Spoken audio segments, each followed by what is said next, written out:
Bismillahirrohmanirrohim. Assalamualaikum warahmatullahi wabarakatuh. Sampurasun. Kumaha daramang sadayana? Alhamdulillah hatur nuhun pami daramang mah. Alhamdulillah dinten ayeuna urang tiasa patepang deui dina pangajaran basa Sunda. Insya Allah dinten ieu hidup baris diajar materi ngeunaan istilah perdagangan. Tah, langsung wae urang kawitan materina. Titenan kalimah-kalimah ieu dihandap. Nu kahiji dupi omset dina sasasihna sabaraha, Pak? Nah, teras anu kadua, ari orderan mah hampir ti sakabeh kota di Jawa Barat. Kalimah katilu, Bapak meser ti tatangga di lembur pun biang. Anu kaopat, sabaraha ratus cilok nu kaical dina sadinten. Teras kalimah nu kalima, kantos diekspor henteu kantong-kantong ieu teh, Pak.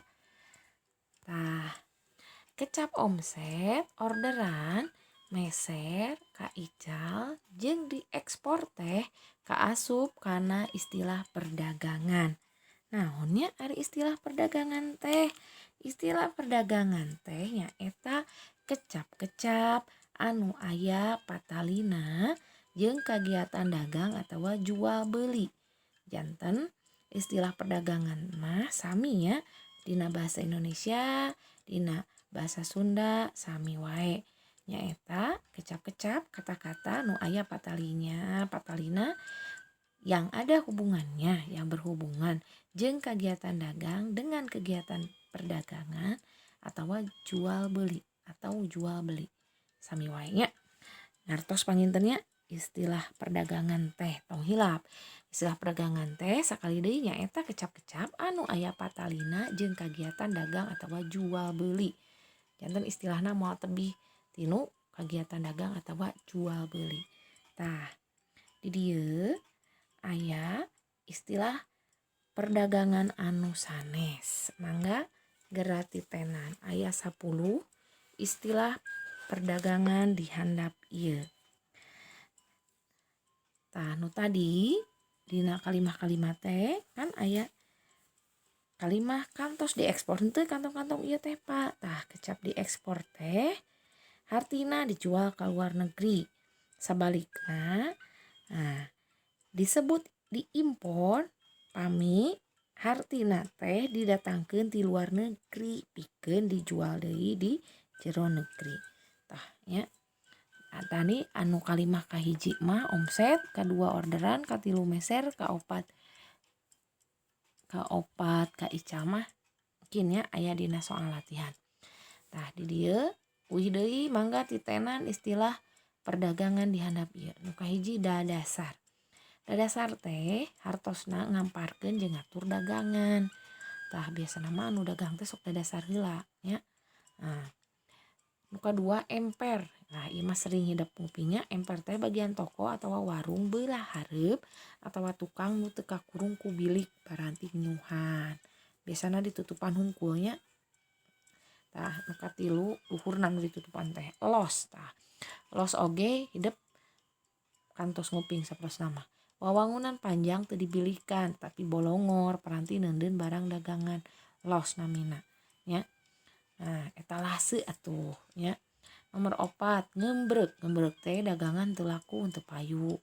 5 padagang. Tah, padagang menggampilnya pedagang nu jualan atawa nu dagang. Pasar nyaeta atosna tempat jual beli anu merenah. Jadi memang pasar mah tempat jual beli memang anu dipernahkeun nya. Nah, dikhususkeun keur jual beli. Rugi teh ngajual dagangan henteu meunang bati atawa untung. Tah, eta ngaranna rugi. Toko nyaeta warung gede, biasana aya di sisi jalan gede nu ngajual rupa-rupa dagangan.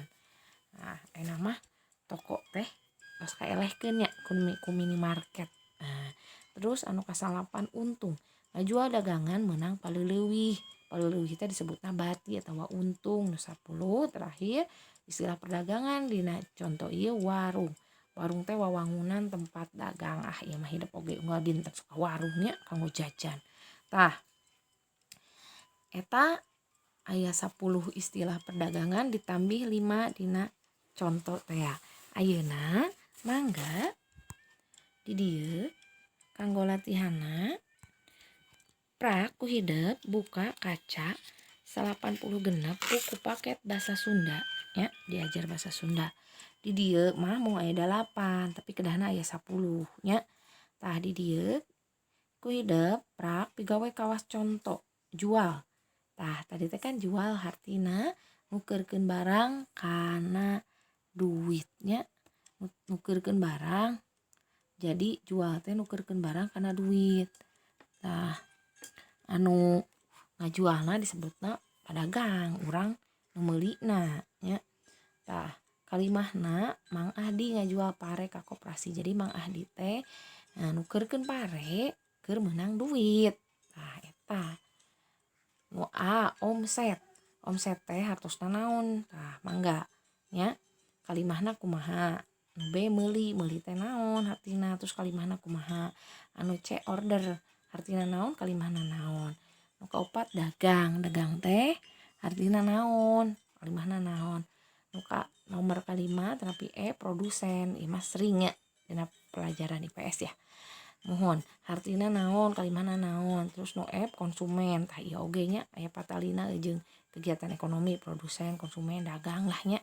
Hartina naon, kalimahna naon. G nganjuk hartina teh naon. Tah pamibasa Indonesia mah nganjuk teh berhutang. Nu H ngiridit nya. Hartina naon, kalimahna naon. Anu I kedahna aya di dieu nya. Untung hartina naon. Tah tadi teh naon atos kan nya dina istilah perdagangan anu sateu acana di slide kasabaraha katilu nya. Teras rugi hartina naon, kalimahna naon. Prak ku hideup kerjakeun eta anu kahiji. Tah ayeuna satos hideup rengseng ngerjakeun latihan kaca 80 genep nepikeun ka kaca 87 dina buku paket diajar bahasa Sunda. Mangga prak ku hideup kerjakeun pangajen pangajaran 5. Masih keneh di buku paket diajar bahasa Sunda kelas genep bagian A jeung B hungkulnya kaca 100 nepikeun ka 102. Ieu teh tugas teh lebet penilaian. Jadi wajib dikintunkeun nya. Mangga kintunkeun jawabanana paling lambat tabuh 14. Panginten sakitu wae materi anu tiasa didugikeun ngeunaan istilah perdagangan. Mudah-mudahan hidup tiasa paham materi anu tos kubu Nenden dugikeun ngeunaan istilah perdagangan. Hatur nuhun kanggo perhatosanana. Pamungkas wassalamualaikum warahmatullahi wabarakatuh.